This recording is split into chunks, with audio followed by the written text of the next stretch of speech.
This is the Fallkniven PXL, which is made from 3G steel, which has a core of SPS steel, which is a powdered metallurgy steel. Details are in the description. This was an interesting knife when I first got it because it has relatively thick blade stock, it has a short wedge grind, and it had a relatively heavy secondary bevel at a relatively steep angle. So it didn't cut very well, and while the thick blade stock and heavy edge bevel would sort of tend to promote heavier use, the handle is very slick, has no guard, and isn't something that I'd want to use for heavy dynamic cutting. So it sort of looked like a sort of gentleman's knife, but had the grind, profile, and blade stock of a sort of heavy-duty tactical style knife. So to make it a bit more consistent, I ground the primary down to full 0. The challenge this week is, on one side I use this, which is a King 1000 grit waterstone. On the other side I use this, which is also a 1000 grit waterstone, but it's one of the newer ones in Power Select 2, which is solid abrasive, no binder, and silicon carbide. So the challenge this week is, how many passes did it take on the King, and how many passes did it take on the Sigma to grind down the bevel?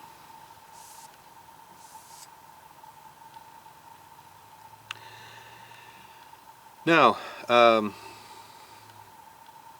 just a brief note about some of the challenges.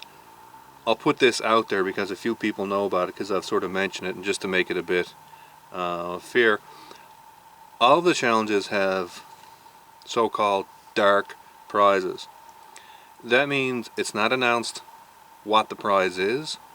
It's not even announced what you have to do to get the prize. It's not even announced if you win the prize. If you do win the prize, I go get it made, just send you a PM, say that you've won it. The prizes tend to be relatively substantial, but in order to actually win them, it's extremely difficult. For example, a challenge a while back I had was that I put up a picture of the edge of a knife and I said, what knife is this and what did I cut? It was the RJ Martin modulator that I carry, and I was cutting glass tubes. I didn't know the tubes actually had glass in them when I was cutting it. Well, if you had to guess with no hints that was the actual answer, you would have actually won the RJ Martin modulator. So the dark prizes are very difficult, and I will say that someone has already won one from one of the challenges. I haven't contacted him yet because most of the prizes tend to be fairly involved. They're either custom knives that I have designed or something along that line, so they're rather substantial. So someone who has got one of the challenges right has won one of the dark prizes so far.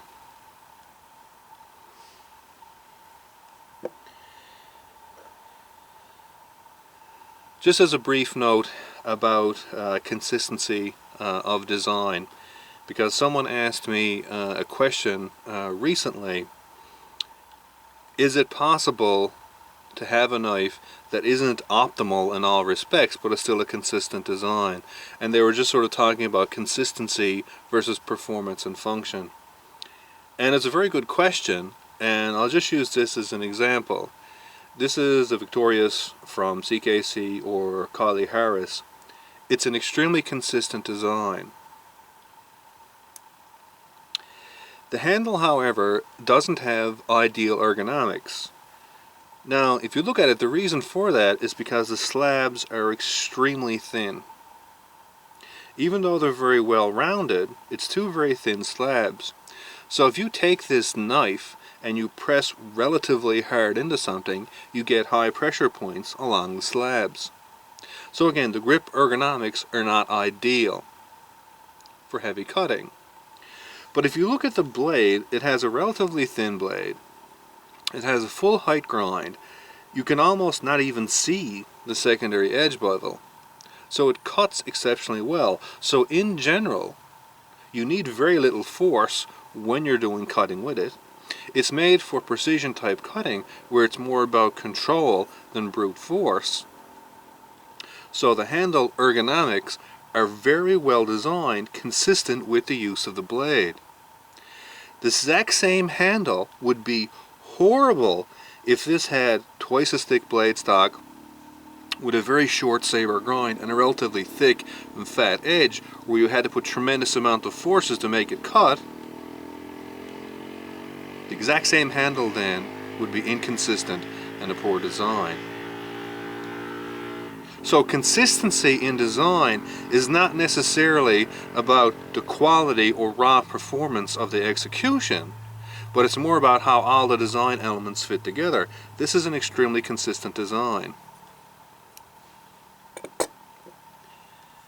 As boxed, this was an extremely inconsistent design, because you had a handle that was relatively slick, not very well suited to putting heavy dynamic forces on the blade, because you had very little control and security, but very thick blade stock, very thick edge, very heavy edge angle, which is optimized for heavy forces and durability. So a contradiction in design.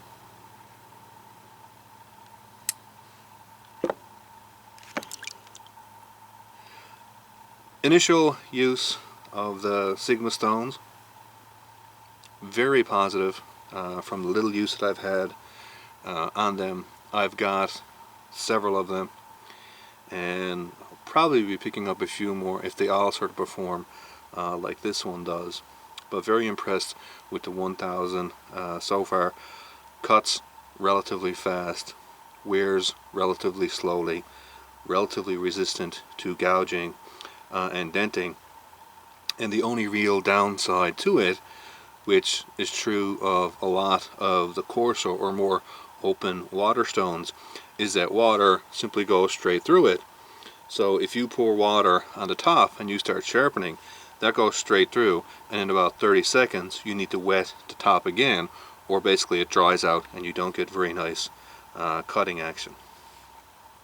And I'll talk a bit more about this. I want to regrind a few more knives, wear it down till it gets it needs to be flatten it, and then I can do a more complete commentary on it.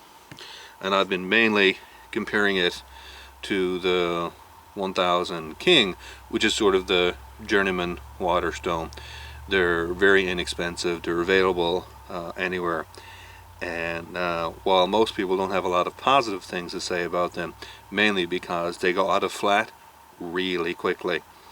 You put about 500 to 750 passes on this, depending on how much force you actually use, and you can create a visible hollow that you'll see that's about a 32nd of an inch deep, and that's how much stone you've actually taken off that. So you can see anywhere between, say, 25 to 50 serious sharpening sessions, you can take an inch of material off this stone. That's a fair amount.